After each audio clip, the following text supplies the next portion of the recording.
Her bookstore was failing, my flower shop was next, our love saved. More than the street. The bell above the door of Thorn Thread Floristry chimed with a sound like a small, polite gasp. The shop always smelled faintly like the inside of a sunlit greenhouse. Damp earth, crushed leaves, and the sharp, clean whisper of eucalyptus. Maribel Dunny straightened from a bucket of pale apricot roses, flexing her fingers to shake off the sting of cold water. "Be right with you," she called, tucking a stray curl back under the knot of hair at the nape of her neck. She expected a regular, Mrs. Daltrey needing something that says sorry but not too sorry, or one of the high school kids asking for a corsage while sweating through their t-shirt. Instead, when she lifted her head, she nearly dropped the scissors. It was the woman from the bookshop. She'd seen her a dozen times from across the street, that narrow little wedge of a store squeezed between the laundromat and the bakery. Gable's Nook, in looping gold letters on dark green glass. The woman always appeared in the mornings like clockwork, cardigan sleeves rolled to her elbows, keys looped on a braided cord around her wrist, her dark hair pulled into a long braid that fell over one shoulder like a punctuation mark at the end of a sentence. Maribel knew only scraps about her, pieces gathered from snippets of conversation. Her surname, Gable, scribbled on a sign about custom orders. Her fondness for classical music that sometimes drifted across the street when both their doors were open. And once, in late summer, the sight of her sitting alone on a step stool near the window, forehead resting against a stack of unshelved books, as if the weight of her thoughts had finally demanded a place to sit. Now she stood in Maribel's shop, cardigan damp at the shoulders from a lingering drizzle outside, glasses smudged where she'd pushed them up one too many times. Up close, she was softer than Maribel had imagined, less severe librarian, more tired scholar who'd forgotten how to take a day off. "Hi," she said, voice low with a hint of huskiness. Sorry, I had a whole speech rehearsed, but your shop smells nice, and my brain just evacuated." Maribel smiled before she could stop herself. "I'll take that as a compliment instead of a crime scene report." The woman blinked, then huffed out a laugh. "Yes, compliment, definitely. Sorry, I'm terrible at this." "Terrible at buying flowers?" Maribel tilted her head, genuinely curious. "Terrible at asking for help." The woman glanced back at the door, as if considering a quick escape. Then she seemed to force herself to stay. "I'm Elsira. I own the bookstore across the street." "I know," Maribel almost said. Instead, she offered her hand, palms still damp from the water. "Maribel, I own the plant circus." Elsira's lips twitched. She shook Maribel's hand carefully, like she was holding something delicate. Her skin was warm, even with the chill outside. There was ink on the side of her thumb. Of course there was. "So," Maribel said, withdrawing her hand before she lingered too long, "what's your floral emergency?" Elsira exhaled slowly, like she'd just stepped onto a stage. "My front display looks like a funeral for enthusiasm. I tried to make it cozy, but it's just sad. So I thought, maybe if there were some plants or flowers in the window, people might think, wow, look at that wholesome neighborhood bookshop, instead of, is that where joy goes to die?" Maribel raised her brows. "That bad?" "It looks like a stack of abandoned homework with aspirations," Elsira said. "I thought I could fake it. Turns out I cannot. You seem like the type who actually knows what she's doing with living things." "That's debatable," Maribel said dryly. "Sometimes the roses unionize, but I can definitely help your window." Relief flickered across Elsira's face so nakedly that it made something in Maribel's chest squeeze. When was the last time someone had made things easier for this woman? "Okay, here's what we'll do," Maribel continued, wiping her hands on her apron. "You tell me what mood you want, and I'll translate it into flowers." "Mood," Elsira repeated, as if considering a foreign word. I don't know. I want people to feel safe coming in, warm, like the world is loud, and my shop is somewhere their brain can turn the volume down." Maribel's gaze softened. She understood that feeling too well. "Okay," she said thoughtfully. "Soft edges, gentle colors, nothing screaming, wedding or funeral. More, I've been here all along, you just didn't notice me until right now." "That," Elsira said, "sounds unsettlingly accurate." "I'll walk over with you," Maribel said. We'll take a look at the window and I'll make a plan. Then we can bring plants in stages, so your wallet doesn't pass out. I love a non-passing out wallet, Elsira said solemnly. Maribel grabbed a small sketchbook and pen, shrugged on her light jacket, and followed Elsira outside. The drizzle had eased into a mist, beating on the cobblestones that ran down the center of Garden Row, their small town strip of stubborn, independent shops. A bus rumbled somewhere in the distance. The bakery on the corner was already packing away trays of day-old bread. As they crossed the narrow street, Maribel risked a glance at her companion. Elsira walked with the careful precision of someone who often navigated cramped aisles and stacks of boxes. Up close, there were faint shadows under her eyes, as if sleep had been optional for too long. Inside Gable's Nook, the air changed. It always did. The scent of paper, dust, cedar, and something faintly citrus, a cleaner maybe, wrapped around Maribel instantly. The shop wasn't large. It was deep instead, narrow shelves, marching back in 2 long aisles with ladders attached to rails. Lamps hung low over little reading nooks, and mismatched chairs waited patiently for someone to claim them. It's still my favorite place on this street, Maribel said, without thinking. Elsira hesitated midway through taking off her cardigan. You've been in here before? Of course, Maribel shrugged, trying to play down the admission. Books and flowers are cousins. We're morally obligated to support each other. Something brightened in Elsira's face. I like that. Book and flower cousins. She led Maribel to the front window, where the display sat slightly askew. It wasn't awful, Maribel thought. Just hesitant. A faded quilt draped over a low table, stacks of paperbacks arranged almost apologetically, a teapot with chipped paint, a lone-framed quote about stories saving us all. It looks like you tried to make it cozy, Maribel said carefully. I did, Elsira sighed, but my father, he used to do the windows. They always had this spark. People would stop just to stare. Since he got sick, and since I've been on my own, I just throw something together and walk away before I can hate it. Maribel stole a glance at her, at the way her mouth tightened around the word since, like it was hiding sharp edges. She wanted to ask what happened, how long ago, what it felt like to carry grief in a place the person you lost once loved. But she'd learned, after her own mother, that grief questions weren't first meeting material. Okay, Maribel said gently. Let's start fresh. Tell me about your favorite book. I can't pick just one. I believe in you. Elsira thought for a moment, eyes drifting to the shelves. There's a novel I reread every winter, about a woman who finds a house by accident and slowly realizes it's waiting for her, I guess. It's quiet and sad and hopeful at the same time, like a slow thaw. There's a scene with wildflower fields that always makes me cry. Maribel hummed thoughtfully, taking notes. We could build a window around that feeling. The feeling of being emotionally attacked by fictional flowers. Yes, exactly that.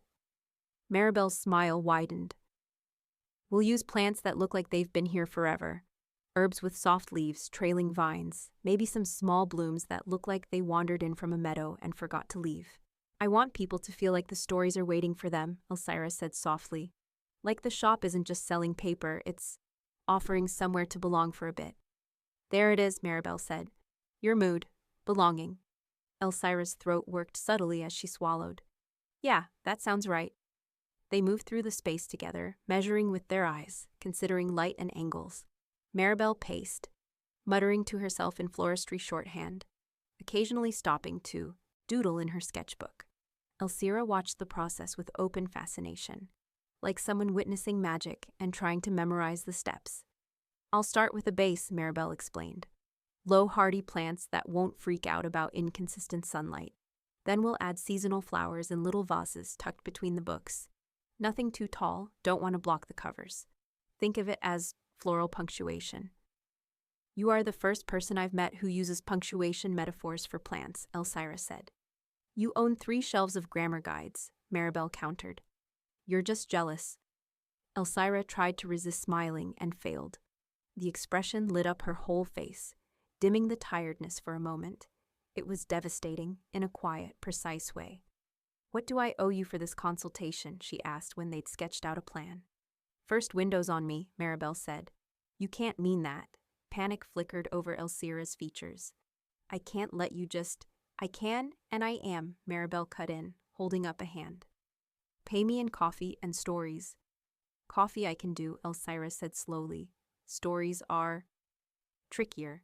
I've been hoarding mine. Consider this practice in sharing. Maribel closed her sketchbook. I'll bring the first batch tomorrow morning.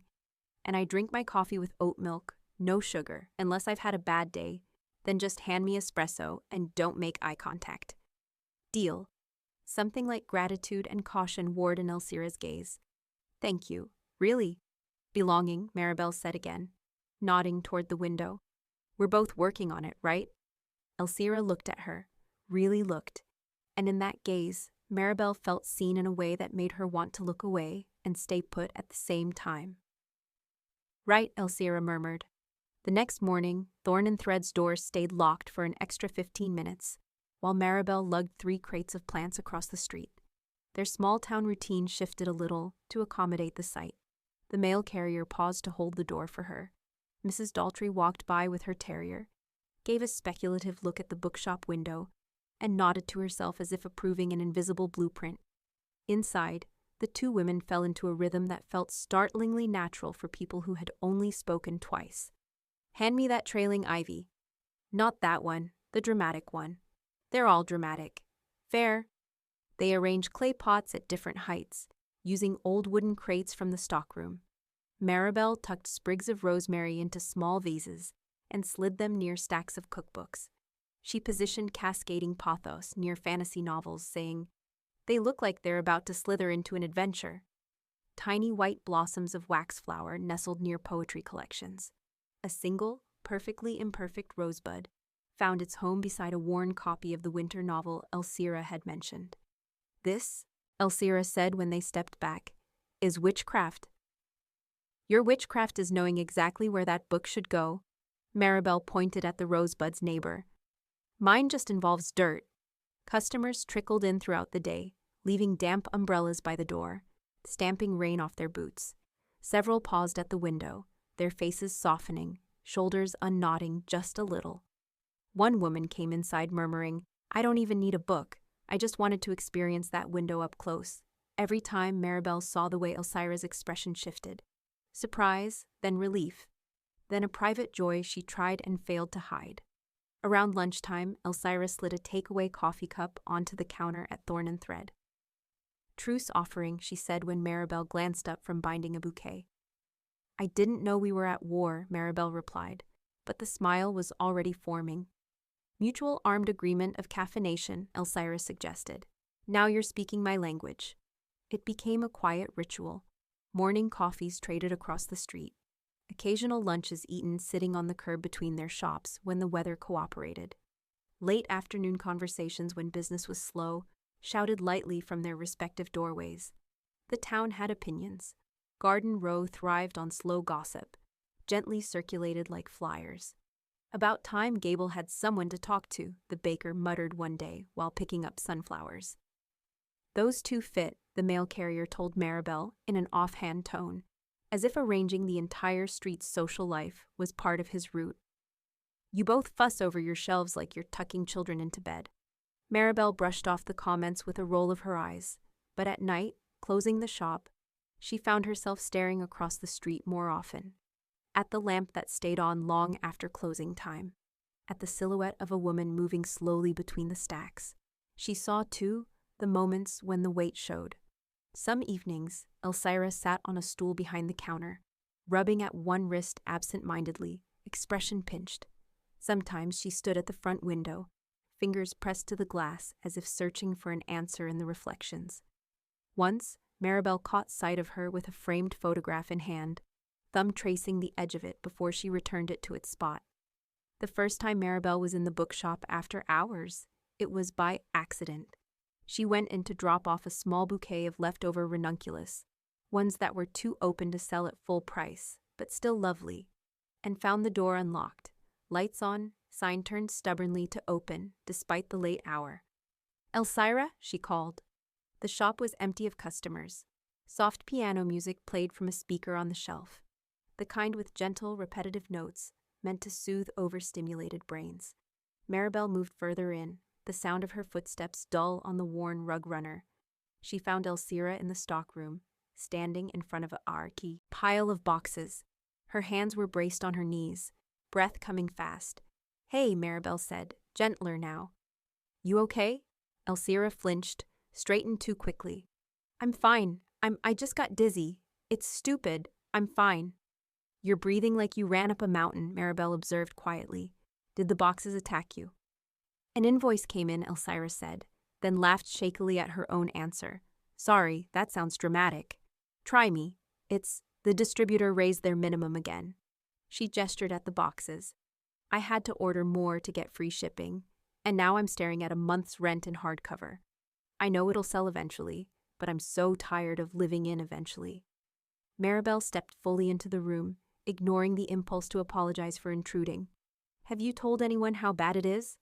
"No one wants to hear it," Elsira said, looking away. "Everyone's got their own problems. I don't want to be the local tragedy." "Ah yes, remember when the bookshop quietly starved to death? Shame about that." "The town cares about this place," Maribel said. "I care." A muscle jumped in Elsira's jaw. "I keep thinking my father would have known what to do." There it was, the grief underlayer. Maribel took a slow breath. When did he pass? 2 years ago, last month. The words came out raw, like they'd been scraped on their way out. "Heart attack, here in the shop." He was recommending some obscure novel to a very confused teenager, and then she cut herself off, swallowing hard. "I'm sorry, you didn't sign up for this. I walked in here," Maribel said. "That's pretty voluntary." "I just wanted to drop off flowers," she added softly, offering the small bouquet. "For your counter." Elsira accepted them like they were made of glass. "They're beautiful." "So's this place," Maribel said. "And you're not keeping it alive alone. The neighborhood wants it here. Let us help." "Let us," she'd said. And she knew what that meant. The baker who always over-ordered muffins, accidentally. The retiree who bought hardcovers he could have borrowed from the library. The teenager who volunteered to reshelve manga for store credit. And Maribel herself, who found excuses to wander over with new ideas for displays or snacks, or just an extra pair of hands when the boxes arrived. Elsira didn't answer right away. She stared at the flowers, at their frilled petals and clumsy charm, then at Maribel. "Stay for a bit?" she asked finally, voice small. "We could rearrange the fantasy section. It's been intimidating people. That's what I tell myself anyway." "I'll stay," Maribel said, and meant it in more ways than one. They spent the next hour reorganizing dragons and doomed chosen ones, laughing at overdramatic back cover blurbs. Maribel listened as Elsira talked, the words loosening from somewhere tight in her chest. She learned that Gable's Nook had been her father's dream first, when he'd taken a payout from a job he hated and decided to turn it into something that made sense to his heart. "He used to say every book was a door," Elsira murmured, running a finger along a spine. "People just needed a nudge toward the right one. Now I'm standing in a house full of doors, and I can't tell if I'm supposed to keep it or let it go." "You're allowed to pick a door for yourself," Maribel said, "not just keep everyone else's open." "What if this is the wrong one?" the question burst out before she could swallow it. "What if I ruin his legacy trying to prove I can do this?" "You're already part of his legacy," Maribel replied firmly. "The shop is just where that legacy lives. It's not the only address." Elsira stared at her, eyes bright with unshed tears. "You say things like that so easily." "It's easier to say them to other people," Maribel admitted. "Trust me." By the time they flipped the sign to closed and stepped onto the sidewalk, the sky had melted into a deep velvet blue. Streetlights flickered on one by one, casting circles of yellow on the wet pavement. "Walk you home?" Maribel offered, heart thumping. "Or home adjacent, since we both basically live at our shops." Elsira smiled faintly. "I rent the little apartment above the stationery store at the end of the block. It's technically home, yes." They walked together, pace unconsciously synced. The air smelled like rain and someone's late-night soup. When they reached the stairs to Elsira's building, she hovered at the bottom, fingers fiddling with her keys. "Thank you," she said, eyes lifting to meet Maribel's. "Not just for the flowers, for letting me say all of that without trying to fix it."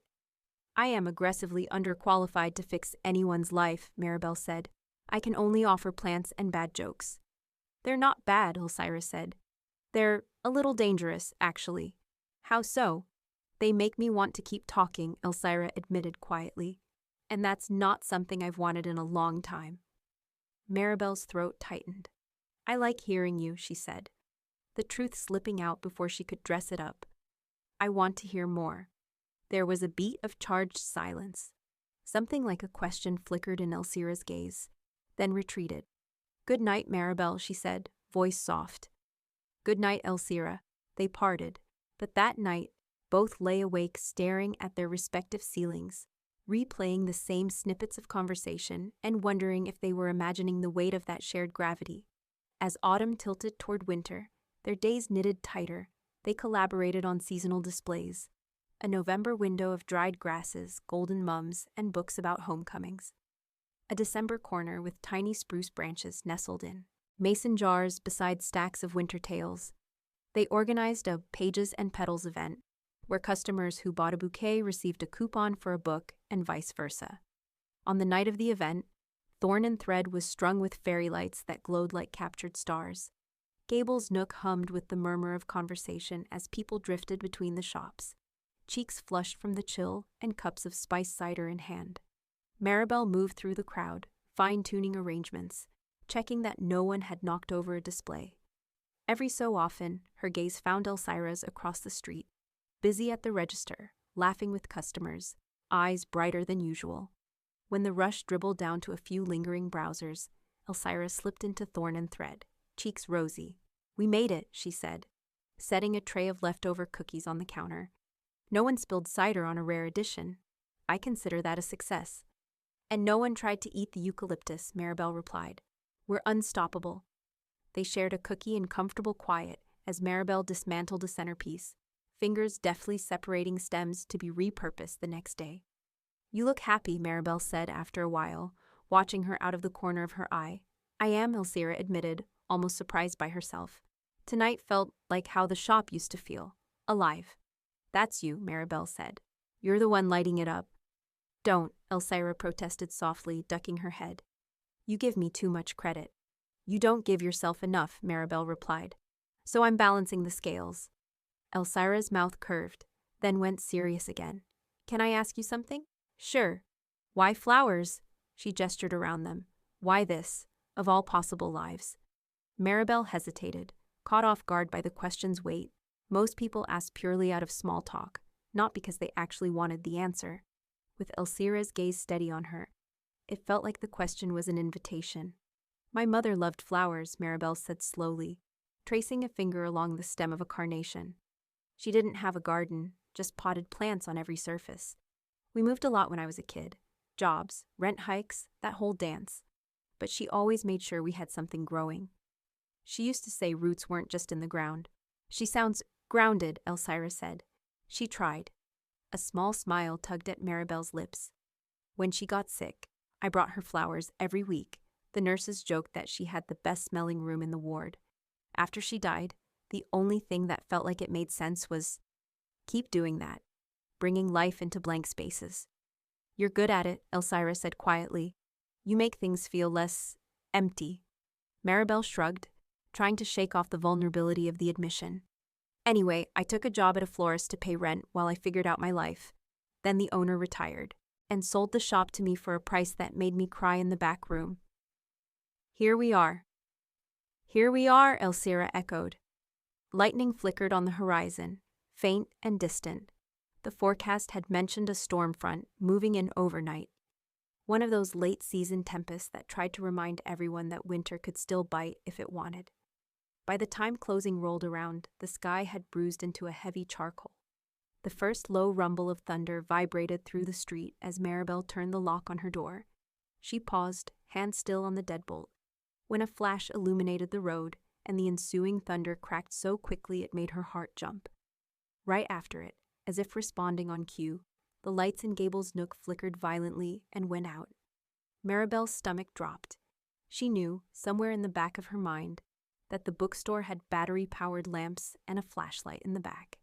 She knew, logically, that a power cut wasn't a tragedy, but her body moved faster than logic. She grabbed her keys, shoved open her door, and dashed into the rain, Thunder boomed again, closer now, shaking the glass in the bakery's windows. The streetlights blinked and then steadied, casting everything in a strange yellow haze. Maribel reached the bookshop door and pushed. It swung inward under her hand. Elsira hadn't had time to lock it. "Elsira," she called, stepping into the darkness.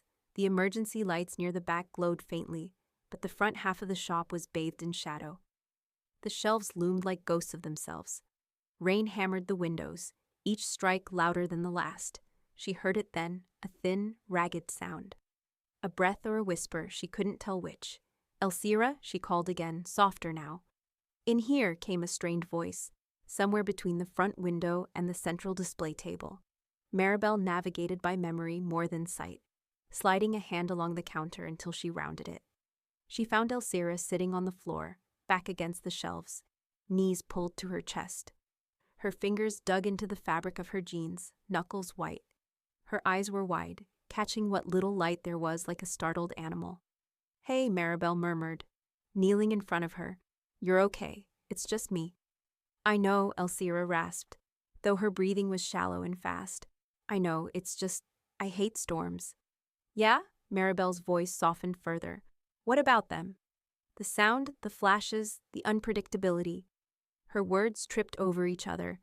Another thunderclap cracked overhead, and Elsira flinched violently, squeezing her eyes shut. "I'm sorry, I know it's irrational. I'm an adult. I should be over this." "That's not how fear works," Maribel said. "It doesn't check your ID." A wet laugh slipped out of Elsira, more a hiccup than anything. She opened her eyes again, focusing on Maribel as if she were an anchor. "Can I—" Maribel hesitated only briefly. "Can I sit with you?" Elsira nodded. A quick, jerky motion. Maribel shifted, lowering herself to the floor and sliding in beside her, shoulder to shoulder. The wood was cold against her legs. The storm roared outside, a steady battering of wind and water. For a few seconds, they just breathed together. "Do you want me to talk?" Maribel asked. "Distract you or quiet?" "Talk," Elsira said immediately, then grimaced. "Please, I can't stand the sound of my own head when it's like this." "Okay," Maribel murmured. "I'll tell you something stupid then." She launched into a story about the time she'd misread a wholesale order form and accidentally bought 300 miniature vases instead of 30, and how her apartment had looked like a tiny glass army had moved in. She exaggerated just enough to coax a small, genuine smile out of Elsira. 300, Elsira repeated, a little more relaxed. "What did you even do with them?" "Made a deal with the coffee shop to use them as bud vases on tables," Maribel said. "Gave some to the nursing home for their dining room. Then my aunt found out and insisted I bring a box to her church fundraiser. I swear those things are going to outlive me." Thunder rolled again. This time, Elsira's shoulders tightened, but her breath didn't spiral the way it had moments before. She stared straight ahead, focusing on the outlines of the shelves. "When I was a kid," she said quietly, "my father and I got caught in a storm driving home from visiting my grandparents. The road flooded so fast the car stalled. He kept cracking jokes, trying to keep me calm, but his hands were shaking on the wheel. For hours after we got to safety, every time thunder hit, my chest would seize like we were back in that car. That would mess anyone up," Maribel said. "After he died, the storms got worse," Elsira continued, voice hollow around the words. "Not literally. Their timing was still weather-related, not grief-related, a weak attempt at humor. But every time the sky shakes, it feels like the ground might vanish again. Like any second something else will be gone." Maribel's heart clenched. Without overthinking it, she reached out and took Elsira's hand. Her fingers were cold and tense, but she didn't pull away. She clung. "You're here," Maribel said, low and steady. "The shop's here. I'm here. The storm doesn't get to take those away." "You can't promise that," Elsira whispered. "You're right," Maribel acknowledged. "I can't, but I can promise I'm not leaving because the sky's throwing a tantrum." Another flash. Another echoing boom. This time, when Elsira flinched, she leaned into Maribel's side instead of folding in on herself. Her shoulder pressed against Maribel's. Her forehead brushed the edge of Maribel's jaw. Maribel dared a little more. She slipped her arm around Elsira's shoulders, leaving plenty of room for her to wriggle out if she wanted. She didn't. She exhaled sharply, then melted in increments, like ice thawing instead of shattering. Her weight settled against Maribel, head tipping until it rested just over her heart. "This is embarrassing," she muttered into Maribel's shirt. "This is human," Maribel countered. "My mother used to say storms were the sky crying because it got overwhelmed. You're allowed to do the same." "Your mother sounds wise." "She was stubborn," Maribel said fondly. Wisdom was a side effect. For a while, they simply sat. The storm raged, but inside, between the shelves of stories and the faint glow of the emergency lights, there was a strange bubble of calm. Maribel felt the gradual slowing of Elsira's breath against her ribs, the way her fingers loosened their iron grip. "Maribel," Elsira said quietly, after a particularly loud crash had faded. "Can I ask you something and you promise not to laugh?" "I already promised you a lifetime of bad jokes," Maribel said. "I don't have any laughter left." "Do you," Elsira swallowed, "do you like me as more than a fellow small business disaster?" The question landed between them like a dropped book, startling, heavy. Maribel's chest stuttered. She had imagined this conversation in 100 different ways, over coffee, at the window, on a walk home. But not like this, in the dark, with the sky coming apart and fear still lingering under the skin. Maybe that was the point. When everything else stripped away, this remained. "Yes," she said, voice rough. "I do." The hand in hers twitched. "You say that very calmly." "I'm freaking out internally," Maribel assured her. "I'm just good at compartmentalizing. Occupational hazard. Vosses, feelings, everything gets sorted." "Since when?" There was a fragile thread of teasing in Elsira's tone now. "When did you, like me?" "Since the first time I saw you fall asleep reading behind the counter with your glasses crooked," Maribel admitted. "Officially, since the day you walked into my shop and insulted your own window display. I thought, this woman is exhausted and self-deprecating and her cardigan has elbow patches. I'm doomed." A soft laugh shivered through Elsira's body. Her shoulders shook against Maribel's arm. "I do not have elbow patches," she protested faintly. "You do," Maribel said. "They're just understated, like your crush." Silence buzzed again, more charged this time. Rain streaked down the glass in sheets. The world narrowed to the warmth of their shared space. "Do you like me?" Maribel asked, because fairness mattered, because she needed to hear it out loud. "Yes," Elsira whispered, without hesitation. "Yes. Obnoxiously so. It's been getting in the way of shelving." Relief crashed through Maribel with almost as much force as the thunder. She turned her head slightly, enough that her cheek brushed Elsira's hair. "Okay," she said softly. "Good. That's good." "This is the part," Elsira murmured slowly, where, in a novel, something conveniently romantic would happen, like the lights flickering back onto candlelight, or the storm stopping all at once. "As your local florist," Maribel replied, "my professional recommendation is, don't wait for atmospheric approval." "Then what do you recommend?" Maribel's heart hammered so loudly she was sure Elsira could hear it. She drew in a steadying breath. "I recommend we do this." She tilted Elsira's chin gently, giving her every opportunity to pull away. Instead, Elsira's gaze, wide and still a little damp, flicked to Maribel's mouth. Their lips met in the shadowed quiet, hesitant at first. A delicate press, testing the waters. Elsira tasted like tea and exhaustion, and something uniquely her. Warmth wrapped in caution. Maribel deepened the kiss slowly, her hand skimming up to cradle the back of Elsira's neck. Elsira's fingers fumbled at first, then settled, one hand clutching at Maribel's shirt lightly, grounding herself. It wasn't fireworks. It wasn't the storm outside. It was steadier than that. A slow unwinding, a gentle declaration.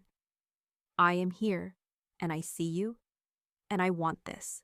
When they pulled apart, their foreheads rested together.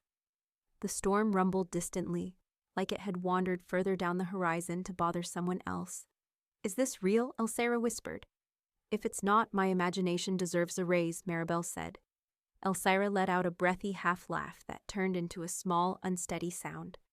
Tears glimmered again, but this time they didn't seem born of fear. "I'm so tired of losing things," she confessed. "The idea of wanting you terrifies me." I'm not going to promise I'll never leave you, Maribel said, because lying about that would be cruel. Life is rude and unpredictable, but I can promise I'm not running just because this is scary, or because your invoices are overwhelming, or because you ugly cry at commercials. I do not ugly cry, Elsira protested weakly. You sniff aggressively, Maribel said. It's very endearing. Elsira huffed, then sobered again. I don't know how to do this. Dating, being with someone, while trying to keep the shop alive. I feel like my bandwidth is already a frayed cable. We don't have to figure it all out tonight, Maribel said. We can take it slow, start with storm cuddling, progress to coffee dates, eventually move into the advanced course where we disagree about book-to-film adaptations. I refuse to date anyone who thinks the movie was better, Elsira said, with surprising firmness. We're safe, Maribel replied. I'm not a monster. The power came back on with a quiet click. Overhead lights flickered, then steadied, bathing the scene in a soft, almost surreal glow. They squinted against it, both blinking like creatures dragged out of a burrow too quickly. Then they looked at each other and burst into disbelieving laughter. Well, Elsira said, cheeks flaming, there goes the candlelit atmosphere. I didn't need candles, Maribel said, not bothering to hide the awe in her gaze. You were enough. Cheater, Elsira murmured. But her smile was slowly getting bigger, less restrained. Eventually, practicality intruded. They stood, brushing off their clothes, suddenly hyper-aware of the fact that they'd just kissed on the shop floor like a pair of teenagers in a YA novel. Come home with me, Elsira blurted, then immediately looked mortified. Yes, eventually, hopefully, but tonight I meant just to wait out the rest of the storm. I have tea, and clean towels, and a couch that doesn't collapse. Maribel, who had mentally walked through at least 5 different outcomes of this night and hadn't dared hope for that one, stared at her for a heartbeat. Then she nodded, feeling a slow, deep warmth unfurl in her chest. I'd like that, she said. And just so you know, if your couch collapses, I'll still be impressed. They locked up Gable's Nook together, checked on Thorn Thread, then dashed down the block to the apartment steps, laughing breathlessly when a gust of wind tried to shove them into a lamppost. Inside, the building smelled like old radiators and someone's burnt toast. The stairwell creaked under their feet. Elsira's apartment was small but meticulously kept. Bookshelves dominated one wall, plants perched in mismatched pots on the windowsills. I see you do keep some plants alive, Maribel observed, toeing off her shoes. Those are the survivors of many casualties, Elsira said. They've earned their residency. They changed into dry clothes, Elsira loaning Maribel a soft t-shirt and flannel pants that smelled faintly like lavender detergent, and settled on the couch with blankets and steaming mugs of tea. Night deepened outside. The storm eventually wandered off, leaving behind an occasional drip from the eaves. They talked. About small things at first, favorite childhood snacks, the horror of middle school yearbook photos, the most ridiculous customer requests they'd ever received. Then the conversation shifted, gently and inevitably, toward deeper waters. My father used to sit in that chair, Elsira said, nodding at the armchair by the window. Every Sunday, he'd read the worst crime thrillers and complain about the plot holes aloud. I still can't bring myself to move it. You don't have to, Maribel replied. You're allowed to keep his chair and still make room for your own life. I don't know what my own life even looks like without the shop, Elsira admitted. I went straight from helping him run it to inheriting it. I never had my finding myself in Europe phase or whatever people do in their 20s. I didn't either, Maribel said. I had my finding myself in the walk-in cooler phase. I would read that memoir, Elsira replied. Petals and Panic, A Florist's Guide to Emotional Avoidance. They dissolved into giggles. Later, as the hour grew late and their voices grew softer, they grew quiet again. I'm scared, Elsira said finally, staring at her mug, of letting you in and then losing you. I don't think I can survive another absence. You don't have to promise me forever, Maribel said. Just promise you'll be honest. If it gets too much, if you need space, if you're drowning, tell me. Don't disappear on me because you think you're protecting me. That sounds suspiciously like you talking from experience, Elsira said. My last relationship ended with a text message that said, and I quote, You seem like you have a lot going on, and I need someone lighter. Maribel took a sip of tea to hide the bitter edges. So yeah, I have opinions about disappearing acts. You're not heavy, Elsira said fiercely. You're substantial. There's a difference. Heat stung behind Maribel's eyes. Careful, you're going to make me fall in love with you faster. That implies you're not already halfway there, Elsira countered softly. Maribel set her mug down, then reached for her hand again. Their fingers laced easily now, like they'd been practicing for this. I am, Maribel said. More than halfway. They kissed again, not as a comfort this time, but as a quiet celebration. A promise. In the small language of touch. Time didn't stop. The radiators still hissed. A car still drove past outside. Someone's TV murmured faintly through the wall. But something settled between them, a feeling as fragile and sturdy as a sprout breaking through soil. The weeks that followed weren't a montage of perfect dates and seamless progress. Real life, annoyingly, didn't care about cinematic pacing. There were early mornings when both were too tired to do more than grunt at each other over coffee cups. There were days when business was slow and anxiety thrummed under the skin of their conversations like a low-grade fever. There were times when they snapped at each other over nothing, a misplaced invoice, a late delivery, only to circle back, apologize, and figure out what the argument had really been about. Once, in late January, a pipe burst above Gable's Nook, drenching an entire section of the mystery aisle. Elsira stood in the ruins of soggy paperbacks, hands balled into fists, looking like she'd been hollowed out. I can't do this, she whispered, voice shaking. I can't keep losing pieces of this place. Hey, Maribel said, stepping carefully around puddles to reach her. Breathe. We'll salvage what we can and claim insurance on. The rest. I'll bring towels. The baker already texted me that she's got buckets. Everyone's on their way. They shouldn't have to keep saving me, Elsira said, tears spilling over now. I should know how to save myself. You're not a failing shop, Maribel said firmly. You're a person in a community. Let us be that. You're allowed to be caught. The community did show up. The mail carrier, the baker, the high schoolers, even Mrs. Daltrey with her terrier in tow, all rolled up their sleeves and set to work. They mopped and dried and rearranged, transforming what could have been a fatal blow into yet another story. Remember when the mystery novels tried to turn into actual waterlogged evidence and the whole street resurrected them? That night, when the mess was mostly contained and the adrenaline had fled, Elsira crashed. She curled up on Maribel's couch, face pressed into a cushion, shoulders shaking. I hate that my first instinct is always to apologize for needing help, she mumbled, voice thick from crying. I get it, Maribel said, stroking her hair. I still catch myself apologizing when people walk into my shop 10 minutes before closing. Like I'm inconveniencing them by existing. You're not an inconvenience, Elsira said. Neither are you, Maribel replied. When Maribel's landlord announced, out of the blue in March, that he was considering selling the building, the panic baton passed. What if he decides to renovate, she ranted, pacing her small office. What if the new owner triples the rent? What if I have to move the shop? Thorn Thread can't just exist anywhere. It's part of this street. I know, Elsira said, watching her with sympathetic eyes. Come sit down before you wear a path in the floor. I can't sit, Maribel said. Sitting implies acceptance. Maribel.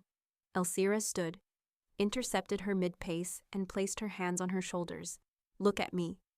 Reluctantly, Maribel met her gaze. Whatever happens, Elsira said, each word measured. We'll figure it out. Together. Maybe we talk to the other shop owners about buying our buildings. Maybe we look into grants.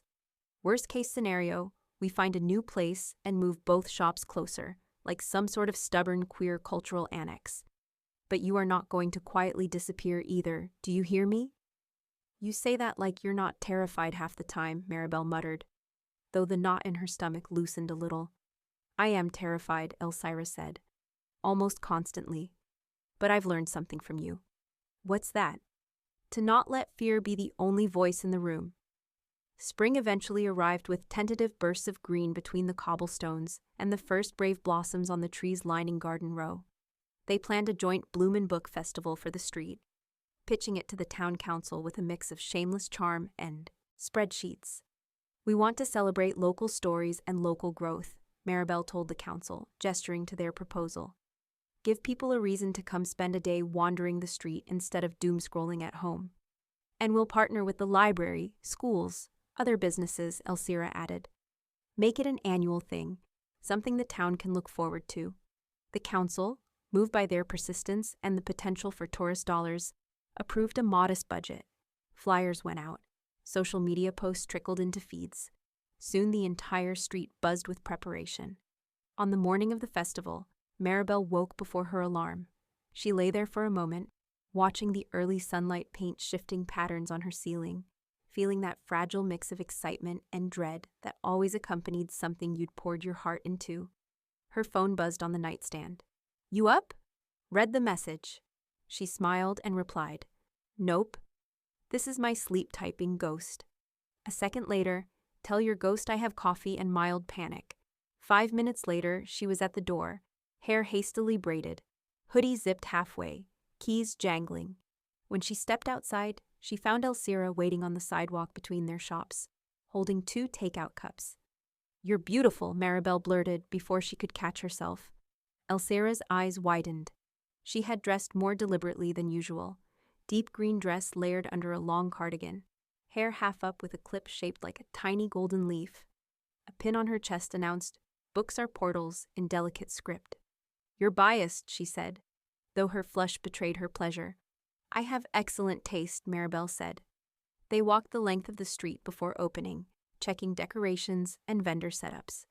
Banners fluttered overhead, painted with flowers and stacks of books. Local artists set up tables displaying prints. A tent near the library boasted a sign reading Storytime and Seedlings. "You did this," Maribel said quietly as they paused in the center of it all. "Look at what you brought here." "We did this," Elsira corrected. "You grew half the decor, literally." They opened their shops to the first wave of visitors with a shared grin, and a squeeze of hands slipped between bodies. The day was a blur of faces and voices. Children planted marigolds in tiny pots, while listening to stories about adventurous rabbits. Teens took photos in front of the bookshop window, now bursting with flowering branches and fairy lights. Elderly couples browsed the romance section, arguing gently over which book had the better ending. At one point, a local journalist approached them with a camera crew, asking for a few words about the festival. "This street saved me," Elsira said on camera, surprised by her own boldness. "When I lost my father, I thought I had to carry everything alone. But this community showed me that grief and joy can share space, that we can grow something new together." Maribel watched her, chest full, then added, "Flowers and stories both remind us of the same thing. We're allowed to change, to be soft, to take up space. This festival is just a reminder of that." As the sun began to dip and the crowd thinned, a breeze picked up, scattering petals and the occasional stray flyer. The festival had been a success by every metric they'd hoped for: sales, turnout, Instagram posts tagged with Risnak Blumen book. But the real victory was quieter. The way people lingered instead of rushing off. The way conversations stretched in doorways. The way laughter caught and held between storefronts. After closing, exhausted and giddy, Maribel locked her door and turned to find Elsira leaning against the brick wall between their shops, head tipped back, eyes closed. "Don't fall asleep standing up," Maribel warned. "I might," Elsira said, not moving. "Carry me." "You own more hardcovers than I do free weights," Maribel replied. "I'd need a forklift." Elsira cracked one eye open and smiled. "You love me too much to leave me here." It was the first time she'd said it like that, not as a hypothetical, not as a future fear, but as a fact. "Yeah," Maribel said, stepping closer. "I do." Silence settled around them, the kind that could tip into awkwardness or something else entirely. "Say it again," Elsira murmured. "I love you," Maribel said, each word heavy and bright. "And again," Elsira whispered. "I love you." It got easier each time, truer somehow, even though it had always been true. Elsira opened both eyes now, looking at her with a tenderness that made the back of Maribel's neck prickle. "I love you too," she said, inconveniently, ridiculously, thoroughly. Maribel laughed, then cut it short with a kiss, gentle and sure. On the other side of the street, The baker wolf whistled. Someone clapped from a second-story window. Garden Row, apparently, had been waiting for this moment as eagerly as they had. "You know they're never going to let us live this down," Maribel said against her lips.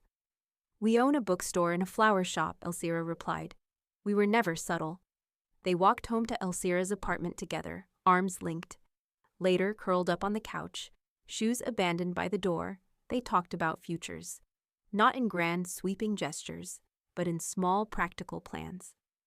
They discussed co-hosted workshops, creating characters and creating bouquets, where Maribel would teach basic flower arranging, while Elsira guided people through building stories around those arrangements. They brainstormed a joint loyalty program. They considered tentatively someday sharing a bigger space if the opportunity arose. "Do you ever want to leave this town?" Elsira asked quietly as they sat by the window, watching the streetlights blink on. "Sometimes," Maribel admitted. "For a weekend, a week. Just to breathe somewhere that doesn't know me, but I always want to come back. This place is mine. Ours now, I guess." "Ours," Elsira repeated, tasting the word like a new flavor. "Does that scare you?" Maribel asked. "Less than the idea of going back to before," Elsira said. "Back when the only conversations I had after 6 p.m. were with fictional characters and the microwave."